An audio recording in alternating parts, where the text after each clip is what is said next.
Everyone, আমি Kaberi. Welcome to my Kaberi's world. কেমন আছেন সবাই? তো আজকে আমি আপনাদের সঙ্গে বোলপুর স্টাইলের মটন কষার রেসিপি শেয়ার করব। তো আপনাদের সবার কেমন লাগলো অবশ্যই কিন্তু আমাকে জানাবেন, আর ভালো লাগলে অবশ্যই like, comment, share and subscribe করে দেবেন। তো চলুন শুরু করা যাক। এই যে ফার্স্টেই আমি মটনটাকে ভালো করে ধুয়ে নিয়েছি। তো এখানে আমার এই 1 কেজি মটন আছে।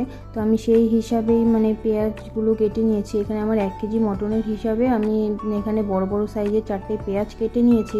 তো এবারে এখানে আমি কড়াই বসিয়ে দিয়েছি। কড়াইতে তেল দিয়ে এখানে গোটা গরম মশলা, তেজপাতা ফোড়ন দিয়ে দিলাম। এবার এতে আমি পেঁয়াজটাকে ভেজে নেব। আর এই ভাজা পেঁয়াজ দিয়েই আমি মাংসটাকে মাখবো। আর কিছুটা পেঁয়াজ আমি তুলে রাখবো এখান থেকে, পরে বেটে আমি মাংসতে দেবো। চলো, তো এবারে আমি এখানে মশলাটাও বেটে নিয়েছি। এখানে জিরে গুঁড়ো, ধনে গুঁড়ো, আদা, রসুন, টমেটো, কাঁচা লঙ্কা সব আমি একসাথে বেটে নিয়েছি। যেহেতু আমরা কেউ শুকনো লঙ্কা খাই না, তাই কাঁচা লঙ্কাই দিয়েছি। তো এখানে পেঁয়াজটাও ভাজা হয়ে গেছে। আর এখানে এই যে আমি মাংসটাকে কিছুক্ষণের জন্য দই দিয়ে মেখে রেখে দিয়েছিলাম। আর এখানে আমি কয়েক কোয়া রসুনও দিয়ে দিয়েছি। তো এখানে এবার পাশে আমি এখানে আলুগুলোকেও ভেজে নিচ্ছি। আলুগুলোও ভাজা হয়ে গেছে। এবারে আমি মাংসটাকে সব মশলা দিয়ে মেখে নেব। এবারে এখানে মাংসটাকে মেখে নিচ্ছি। এখানে ভাজা পেঁয়াজ আর মশলা, নুন, হলুদ সব দিয়ে দিয়েছি। মাংসটাকে এবারে মেখে নেব। মেখে কিছুক্ষণের জন্য রেখে দেব, তারপরে রান্না বসাবো। এখানে আমার মাংসটাও মাখা হয়ে গেছে। এবারে আমি এটাকে কিছুক্ষণের জন্য ঢেকে রেখে দেবো। এবারে এখানে কড়াই বসিয়ে তেল দিয়ে দিয়েছি। এবারে মাংসটা দিয়ে দিচ্ছি। এবারে এটাকে ভালো করে ঢাকা দিয়ে কষিয়ে নিতে হবে। আর এতে আমি আরও একটা টমেটো দিয়ে দিয়েছি কুচিয়ে।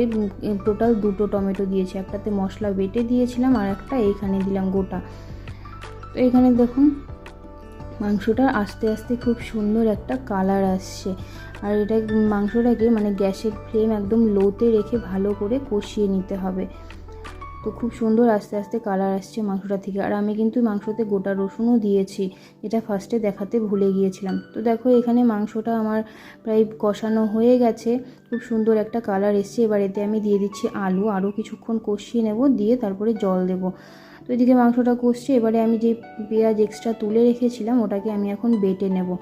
তো দেখো এখানে আমি এই যে পেঁয়াজটাকেও বেটে নিয়েছি খুব ভালো করে। আর এখানে এই যে আমার মাংসটাও পুরো কষানো হয়ে গেছে। এবারে আমি এতে গরম জল দিয়ে দেবো।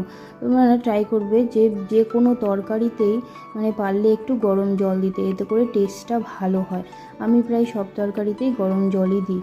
তো এখানে জল দিয়ে দিলাম। এবারে কিছুক্ষণ এটা ফুটিয়ে নেব, 2 মিনিট মতো। তারপরে এতে পেঁয়াজ বাটাটা দেবো। দেখো মাংসটা আমার খুব ভালো করে ফুটে গেছে।